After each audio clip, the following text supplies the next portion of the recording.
This is case number 26819FY. Ms. Dull appears on behalf of the people. Mr. Lefers appears in the courtroom but refuses to enter the well. I do remember this from the last time we were here last week. The court had removed the attorney of record and indicated that it would have a new attorney appointed. Mr. Lefers, that has not happened yet. We're still waiting for an attorney to be appointed for you, just so you're aware of that. All right? Your Honor, is the court going to reset the probable cause conference to next week? We will, but it looks like Mr. Lefers is digging through some stuff here.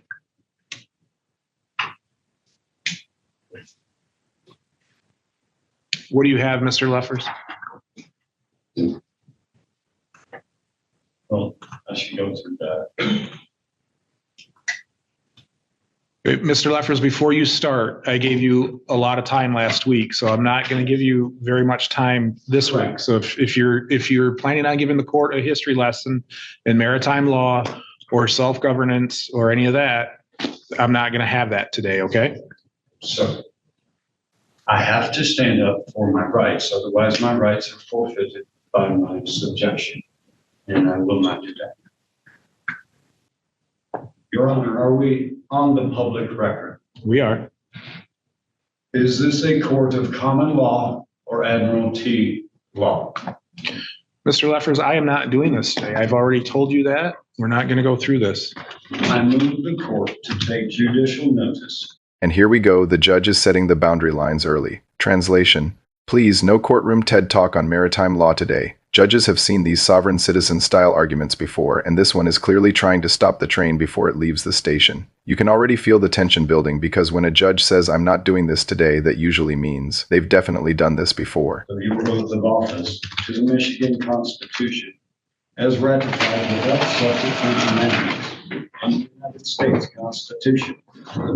What say you, sir? I addressed you last week about about the oath I took. I confirmed that you had a copy of my oath. I confirmed that. Thank you.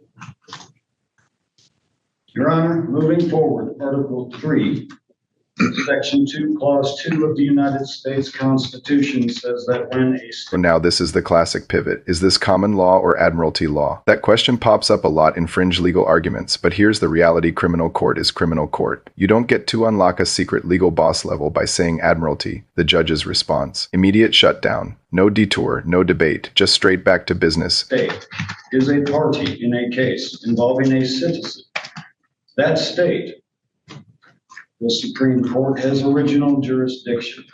The state has a conflict of interest. You cannot unbiasedly represent yourself in the state. The state cannot be a victim. Also, we have been made aware that there is some judicial bonds that may have a monetary value, which clearly gives the state an interest in the outcome of the case, which once again is why Article 3, Section 2, Clause 2 of the Constitution exists. The state cannot prosecute this because it always going to rule in favor of itself. That's the law. Also, discovery hasn't been met because I was never given a full accounting about the bond relationship, any accounting on the bid bonds, performance bonds. And I am not a 14th Amendment citizen. I am a Michiganian, state national. I have corrected my status. I have spent a year doing it. What do you mean by that? This is where things get especially dramatic. Mr. Lefers is arguing that because the state is prosecuting him, the state automatically has a conflict of interest and shouldn't even be allowed in the case. It sounds persuasive on the surface, until you realize that's literally how criminal prosecution works. The state prosecutes crimes against its laws. If this argument worked, criminal court would basically uninstall itself. No, you tell me what you mean by that. I don't need you to look at paperwork. You said you corrected your status, so what do you mean by that?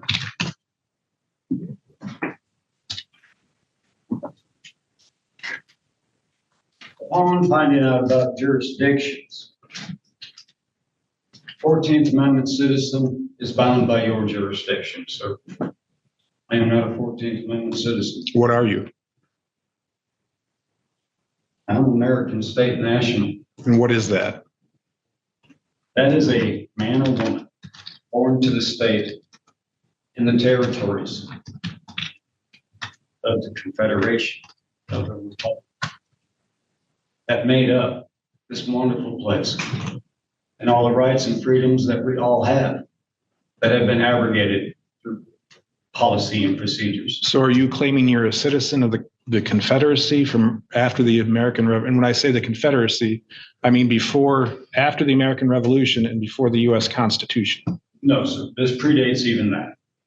Okay. I am a living man that follows the Creator's law. And now we've entered state-national territory. This is one of those arguments where someone claims they've somehow opted out of normal legal jurisdiction by changing their status. Courts almost never recognize this the way defendants think they do. The judge, to his credit, isn't mocking, he's doing something smarter. Asking simple questions and letting the logic test itself. The supreme law, the law of the land, which no policy or procedure can abrogate my rights or immunities. So then how are you relying on the Constitution to say that I don't have jurisdiction if you don't believe that you're subject to that?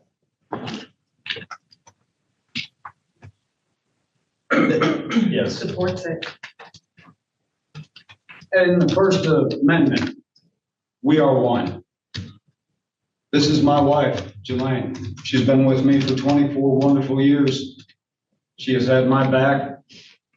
She has helped me grow and understand and overstand so many wonderful things. The Constitution is set up to protect rights. And I have the right to use everything at my disposal. The Constitution is at my disposal, in addition to the supreme law of the land. So is the Bill of Rights. Not to be in dishonor. How does the Michigan Constitution play against the U.S. Constitution? The Michigan Constitution, as wonderful as it may be, is not a Constitution. The corruptness that went into it destroyed it.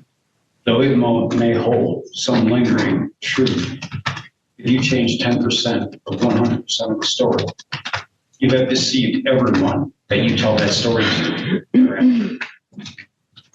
And they will never be able to defend themselves properly. Notice the judge here, calm, patient, and honestly kind of surgical. He's not arguing emotionally. He's using questions. If you reject the Constitution, why are you using it to defend yourself? That's the legal equivalent of pulling the Jenga block from the bottom, and suddenly the whole theory starts wobbling. They will never know how to manage themselves properly. If the truth was to be told, then the decision, the rightful will choice would fall on the people. And I am one of the people. Which is why there's also another conflict of interest. The state cannot prosecute me because I am the people. So is my wife, and so are our children. So it's your belief that the state cannot prosecute criminal laws against its citizens.